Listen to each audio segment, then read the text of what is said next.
Yo les voy a hablar de esta patología, que cada vez la vamos a ver con más frecuencia. Y bueno,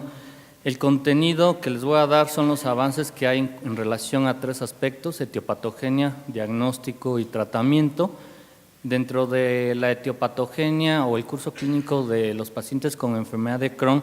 ustedes conocen que son pacientes que debutan con un proceso inflamatorio que habitualmente puede cursar con varios años, con diarrea crónica, pérdida de peso, sangrado microscópico, y que no acuden al médico.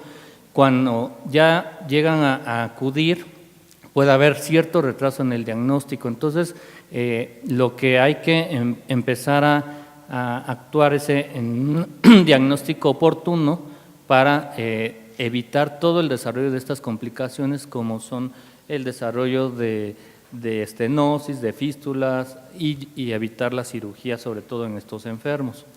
En la Semana Digestiva Americana, llevada a cabo en Chicago en este año, se presentaron varios trabajos relacionados a estos tres aspectos. Y bueno, dentro del aspecto de la etiopatogenia, ustedes saben que es una enfermedad multifactorial, no se sabe la etiología de manera precisa, intervienen factores genéticos, inmunológicos y ambientales. Dentro de ellos está incluido ahora mucho el papel también de la microbiota para el desarrollo de la misma. Dentro de los trabajos que presentados en este congreso, se encontró que hay múltiples trabajos en donde siguen dando un papel importante a la genética, y todo esto enfocado a polimorfismos genéticos. Hace algunos 5 años había alrededor de 165 genes asociados. Ahora en este congreso se reportan más de 216 ya genes asociados al desarrollo de enfermedad inflamatoria intestinal, tanto Crohn como CUSI. Y uno de estos trabajos evaluó, en cuanto a la fisiopatología, si la grasa visceral se asociaba a inflamación transmural y fibrosis en pacientes con enfermedad de Crohn, lo cual pues cada vez existe más evidencia que pacientes que tienen una obesidad desde el punto de vista visceral tienen una respuesta inflamatoria mucho más agresiva. Se describieron trabajos en donde polimorfismos a nivel de estas genes, la adenilato ciclasa y el gen supresor de cáncer colorectal, estuvieron asociados de manera significativa al depósito de grasa visceral en pacientes con enfermedad de Crohn. Y en otro trabajo de más de 300 pacientes con enfermedad inflamatoria intestinal se identificaron 11 polimorfismos genéticos, los cuales se asociaron de manera significativa con la respuesta a la terapia anti-TNF. Esto es muy importante porque en el futuro tenemos que individualizar mucho el tratamiento, porque viene una oleada de nuevas terapias desde el punto de vista biológico. Estos son los estudios que se han hecho o publicado de ustekinumab, el Unity 1, el cual incluyó pacientes que tenían falla previa a terapia anti-TNF, y vean cómo los pacientes que reciben ustekinumab, ya sea a dosis de 130 miligramos o 6 miligramos por kilo, tienen una respuesta clínica a la semana 6 mayor que el grupo placebo. Este es el otro estudio, el Unity 2, en donde en pacientes con ustekinumab que han fallado a terapia convencional, las tasas de respuesta son mucho más altas, del 30 a 40%, comparado con el grupo placebo. Y les menciono estos dos estudios porque hubo trabajos que surgieron a partir de estos dos, el Unity 1 y 2, en donde en más de 900 pacientes con enfermedad de Crohn que habían recibido este tipo de terapia biológica, el ustekinumab, que bloquea de manera dual la interleucina 12-23, encontraron dos polimorfismos localizados, son estos dos genes, el TWSG1 y el otro localizado entre el SFRP1 y el GOLA7,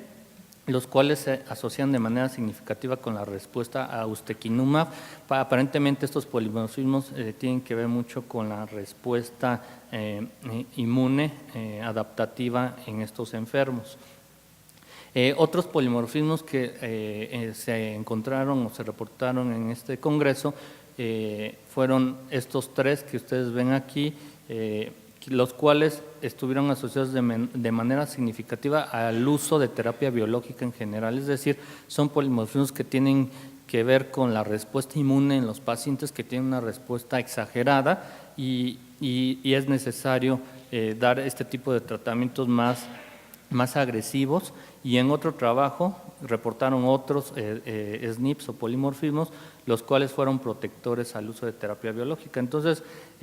aquí lo que pues, en el futuro va a ser un reto, va a ser estratificar a los pacientes desde el punto de vista genético con todos estos marcadores, que aunque son muchos, ahora ya hay plataformas para analizar múltiples genes con una sola muestra de los pacientes. Otro de los aspectos en relación a la etiopatogenia tiene que ver con las interleucinas. Aquí se presentó trabajos que van enfocados al antagonista del receptor de interleucina 6, que principalmente actúa de primera línea en la invasión de patógenos y promueve la inflamación. Y por otro lado, la interleucina 38, que es miembro de la familia de interleucina 1, que regula la respuesta inmune a través de inhibir otras interleucinas como la 8, la 17 y la 22. En uno de los trabajos se encontró que en pacientes con enfermedad inflamatoria intestinal, ya sea CUSI o enfermedad de Crohn, había una sobreexpresión de este antagonista de receptor de interleucina 6, más si ustedes pueden ver en pacientes con CUSI que con enfermedad de Crohn, y estas células se localizaban principalmente a nivel de la submucosa muscular, comparado con el grupo control, el cual no lo expresaba. Y por otro lado, la interleucina 38, también existía una sobreexpresión de estas células que producían interleucina 38, pero más en CUSI que en Crohn, y ven cómo en el grupo control nada. Entonces, lo que quiere decir es que la CUSI y la enfermedad de Crohn se comportan de manera diferente desde el punto de vista también inmunológico. En cuanto a avances en el aspecto diagnóstico, pues bueno, hubo trabajos en donde siguen evaluando el papel de marcadores serológicos. En este estudio, en donde se evaluaron más de 1,000 sueros, 400 pacientes con Crohn, 300 CUSI y 300 controles sanos, observaron que la combinación de estos anticuerpos que van dirigidos contra antígenos bacterianos, el anti-OMPC, el anti-FLA2, que es antiflagelina, y la proteína C reactiva, se asociaron de manera significativa en la predicción del desarrollo de enfermedad de Crohn con un área bajo la curva de 0.79 a los 3 años previo al diagnóstico de la enfermedad de Crohn. Es decir, agarraban estos sujetos y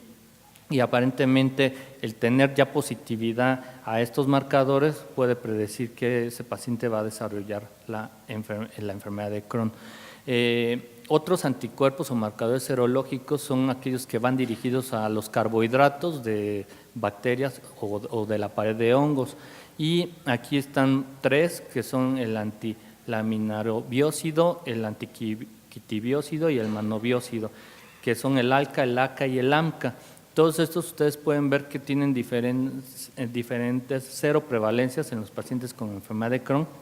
No son tan altas como los anti-OMPC, los anti-FLA2 o los ASCAs. Sin embargo, estos anticuerpos, los ALCA y los AMCA, fueron predictores en un periodo corto de recurrencia posquirúrgica tras una primera resección intestinal en pacientes con Crohn. Otro de los aspectos importantes es que también se evaluó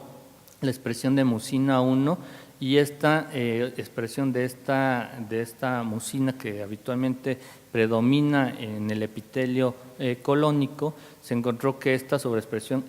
y la hipoglucosilación de la mucina 1 a nivel sobre todo del ilion terminal se asoció con recurrencia endoscópica, es decir, pacientes que eran intervenidos por alguna indicación y le hacían resección ileal o los seguían en el tiempo, les medían esta sobreexpresión y veían que tenían una recurrencia grave de la enfermedad de Crohn, o sea, de acuerdo a la escala de Ruysch, en un grado 3 o 4, lo cual, pues bueno, pudiera ser también un marcador que nos pueda predecir en el futuro a aquellos pacientes que son sometidos a un tratamiento quirúrgico. Otra cuestión son marcadores fecales y de imagen, como la calprotectina fecal y la enteroresonancia. En uno de los estudios se encontró que la calprotectina fecal, más de 100 microgramos por gramo, detectaba recurrencia endoscópica grave con una sensibilidad del 100%, especificidad del 94%, y van estos valores predictivo positivo del 88% y negativo del 100% en pacientes con enfermedad de Crohn. Cuando evalúan, por ejemplo, la enteroresonancia con el índice de María, que es un índice para evaluar la actividad a nivel radiológico, encontraron que una puntuación mayor o igual a 11 tenía una sensibilidad del 57%, especificidad del 75%, con un valor predictivo positivo del 50% y negativo del 80%, para también la detección de recurrencia endoscópica grave. Entonces, lo que esto dice es que pudiéramos utilizar estos dos métodos en el seguimiento de estos pacientes. Y bueno, hubo otro estudio, el cual correlacionó en pacientes con enfermedad de Crohn, se les realizaba enteroresonancia magnética y la ileocolonoscopía. Y aquí evaluaron dos índices por enteroresonancia, el índice María y el de Clermont. En ambos índices se correlacionó con el índice endoscópico de actividad para la enfermedad de Crohn para la detección de estas úlceras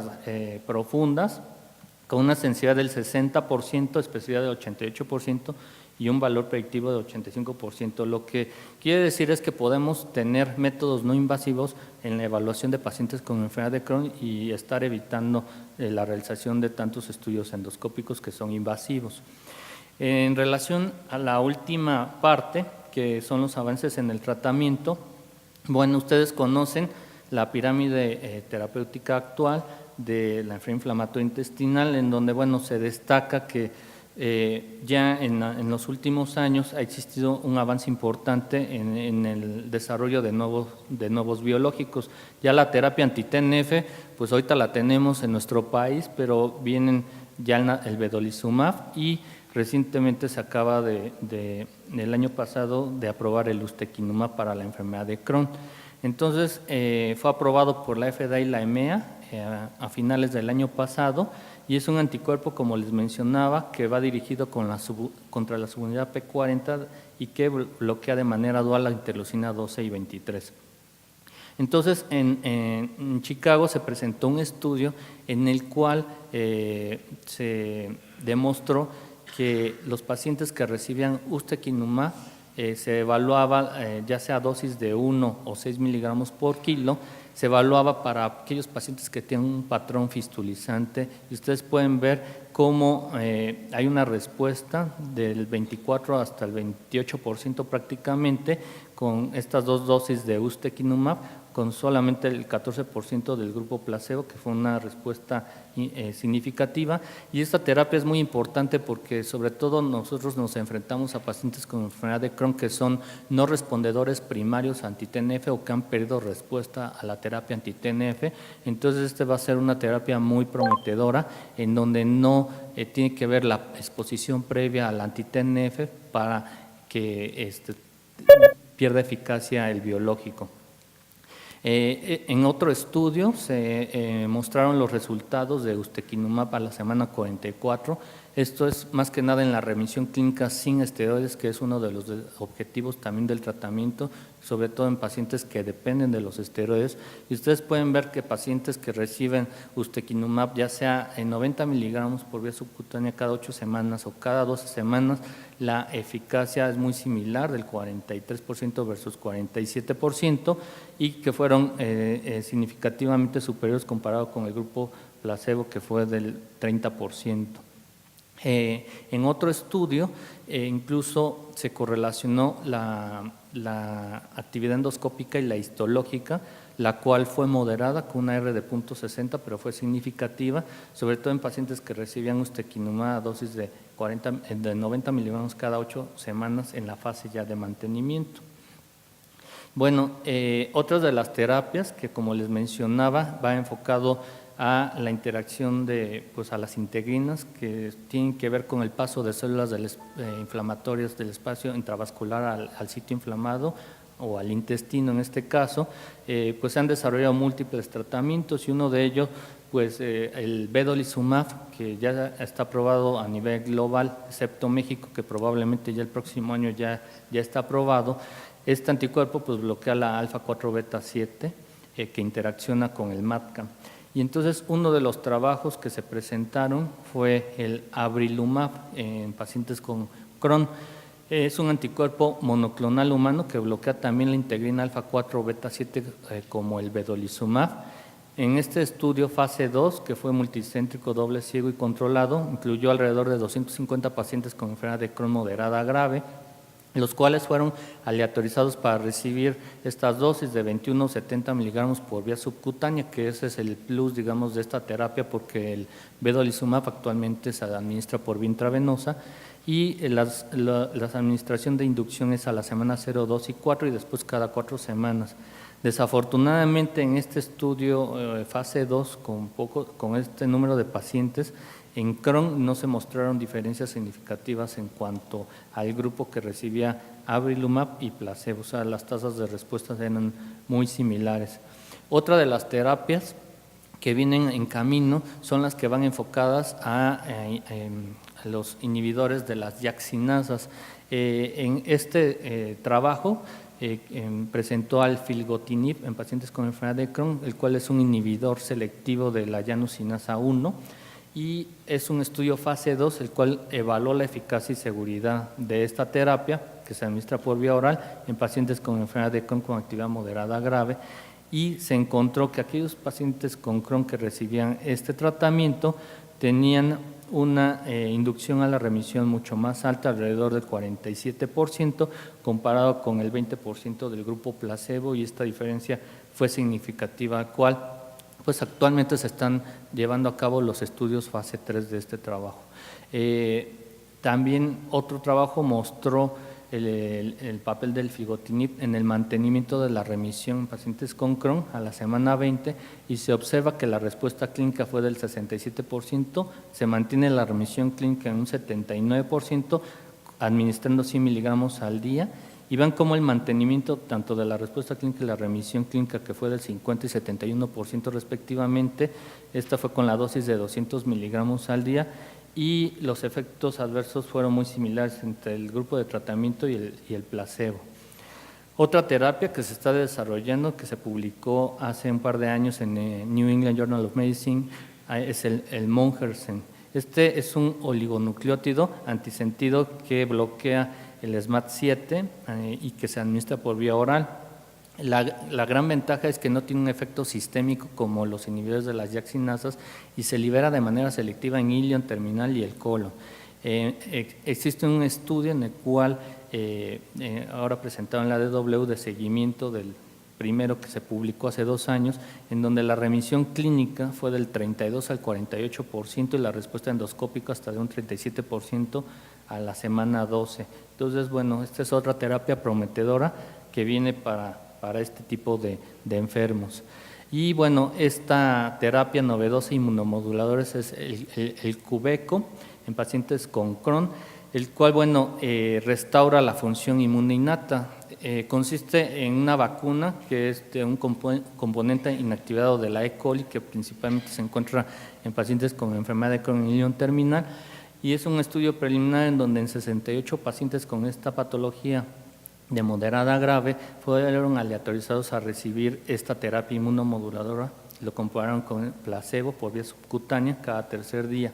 y se observó que la respuesta y la remisión clínica fue del 50% y 35% respectivamente del grupo que recibió esta terapia inmunomoduladora, con la respuesta del grupo placebo que fue mucho más baja, alrededor del 25%, sin alcanzar diferencias significativas. Entonces es otra de las terapias que, bueno, pudieran tener un mecanismo diferente, aunque bueno, aquí los resultados, aunque es un estudio en fase inicial, bueno, se va a hacer en mayor número de pacientes para ver si realmente tiene un efecto en estos enfermos. Entonces, ya para concluir, se han identificado diversos marcadores genéticos, serológicos y radiológicos que nos pueden predecir la respuesta al tratamiento y curso clínico de pacientes con enfermedad de Crohn. Los avances en el diagnóstico están enfocados mucho a la monitorización y seguimiento de estos enfermos, y nuevos tratamientos con diferentes mecanismos de acción están bajo su evaluación en pacientes con enfermedad de Crohn para su potencial uso en el futuro. Muchas gracias por su atención.